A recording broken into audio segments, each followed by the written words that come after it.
this finest generation po ay. Amen. I give the highest praise, glory, and honor to the loving God, who is Jesus. I will always treasure the loving memories, teachings, preachings of our dearly beloved parents in the Lord. And I would like to greet also their beloved children. Good afternoon po. Purihin ang mahal na Panginoon. Sa inyo po mga minamahal ko mga kapatiran, purihin ang mahal na Panginoon. Salamat sa ating dakilang Diyos na pinagkalooban niya po ako ng pagkakataon upang papurihan, pasalamatan ang kanyang dakilang gawa sa aming buhay, mga minamahal. Bali, 36 years na po kami naglilingkod sa ating pinakamamahal na Panginoong Hesus na taglay po namin ang pagpapala ng mahal na Panginoon. Bagamat may pagsubok, pero masigit ang pagpapala ng ating dakilang Diyos. Hallelujah. Bali, 36 years na rin po ako pinagaling ng mahal na Panginoon sa kapakanan ng ating mga beloved newcomers, beloved visitors. Dati po akong diabetic, hindi ko alam. Nakagat lang po na lamok yung aking right leg. Lumaki po yan, isang palad po yung sugat.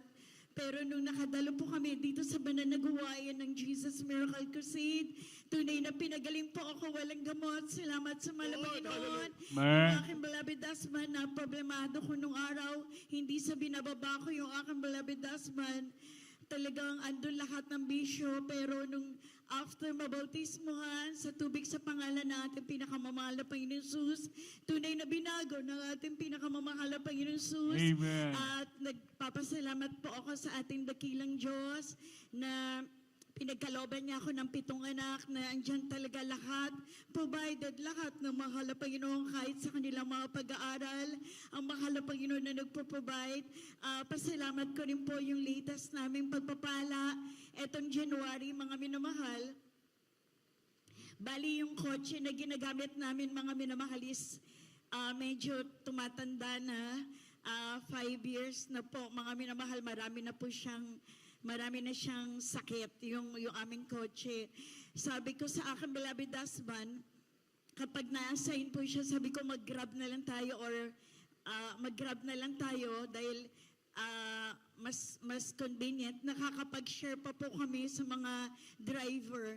Alam niyo po mga minamahal, nung minsan napunta kami doon sa isang lugar, wala pong tumanggap sa amin ng Grab dahil malayo.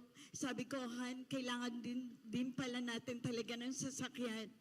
Alam niyo, sabi na aking beloved husband, mag-pray tayo na ayaw niya na ng hulugan. Gusto niya yung walang isipin na hulugan. Sabi ko, mahal na Panginoon, alam ko para sa akin, mga minamahal, napaka-imposible kasi napakalaki ng price ng isang sasakyan. Pero sa mahal na Panginoon, walang imposible. Puri na mahal na Panginoon. Hallelujah. Dumating yung mga kapatid ng aking beloved husband this January. Tinatanong yung nasan yung sasakyan namin. Medyo sinagot po namin. Tapos, alam niyo po mga minamahal, yung isa niyang kapatid, almost 30 years niya pong hindi nakikita yon, hindi umuwi ng Pilipinas. Noong time na yun umuwi, nalaman namin na nag-worship na rin siya in spirit. Alam niyo po mga minamahal, sa ating pinakamamahal na Panginoong Sus, alam niyo po, nung tinanong ngayon, kinagabihan, nung umuwi siya dun sa condo na nirentahan nga po nila dito, nag-pray daw siya. Kung kalooban na bigyan kami ng sasakyan, alam niyo po mga minamahal, kinabukasan, tumawag po siya sa amin. Sabi, pumunta kami dun sa opisina na kung saan nagtatrabaho yung aking anak sa dako ng Fairview. Alam niyo po mga minamahal, talagang kung isipin, napaka-imposible pero napakabait ng ating pinakamamahal na Panginoon sa salakyan. Hallelujah. Mga pangailangan, binilan po kami, brand new sasakyan, cash po yan. Salamat sa ating dakilang Diyos. Manampalataya ka lang, mahal na Panginoon. Alam niyo po, hindi lang yan. Tumawag pa siya. Kasi every time natatawag siya, nasa Bible study kami mag-asawa. Sabi nung kanyang beloved husband na Amerikano, sabi, continue, sabi niya sa aking beloved husband. Continue bring people to God. Magpapadala kami every 3 months ng panggasolina nyo. Salamat. Hallelujah. Amen. Glory. Napakabuti na mahal na Panginoon. Lahat yan provided na mahal na Panginoon dahil yan sa bunga ng panalangin nating dearly beloved parents in the Lord. Napakabuti na mahal na Panginoon at pasalamatan ko na yan yung aking bunga. Meron po akong hindi ko po alam. Na-assign po kasi yung aking beloved husband sa Lubo, Batangas. Pumunta po kinabukasan sa bahay namin. Hindi bali sa loob ng subdivision. Nagsasuffer siya ng stage 4 cancer, breast cancer. Bali yung tricycle driver ang nag-share sa kanya. Bali yung mga tricycle driver sa amin. Nasisharean po namin, nasisharean na aking beloved husband. Yung driver na yun, nag-share doon sa may sakit. Sabi niya, kung gusto mong gumaling doon, kay Sir sa Beethoven, pumunta ka, gagaling ka doon. Alam niyo po mga minamahal, kinabukasan, nagpunta nga po, wala pa po kami sa bahay. Alam niyo po, kinabukasan, bumalik uli siya Tuesday. Sabi ko, ate, Miyerkules pa po yung banal na gawain, attend ka, walang imposible sa mahal na Panginoon.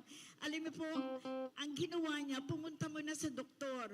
Kasi kung i-confine na siya, alam mo po, talagang tinawag siya ng ating dakilang Diyos. No, wala pong dumating na doktor, so ang nangyari, naisama po namin siya dito nung Wednesday, nung pumunta kami ng aking beloved husband. Nabautismohan siya, mga minamahal, yung kaliwang kamay niya talagang magang-magana yan, ang laki na po ng bukol. Alam niyo po mga minamahal, hindi niya yan maitaas. Pero after nung baptism, na-notice niya na lang nung closing prayer, dalawang kamay na niya yung naitaas niya pa rin naman. Amen. Glory. Hallelujah. At hindi lang po yun, talagang nagfo-flow pa rin hanggang ngayon yung lumalabas dun sa kanyang sabi ko, walang imposible sa malapay na patuloy ka lang dumalo. Alam mo po mga minamahal, nung Friday, tinatawagan ko siya, hindi ko siya makontak. Alam niyo po, nauna pa siya sa akin doon sa pastoral, sa Sabarte, na dumalo. Salamat sa malapit. Glory, hallelujah. Kaya ang lahat ng pagpupuri at pagpapasalamat ay tangi sa ating dakilang Diyos ko na may amen. Praise the Lord. Praise God. Hallelujah. Puri po ang ating mahal na Panginoon, mga minamahal. God is so wonderful, very amazing, mga minamahal. Kita po natin kung paano magpala ang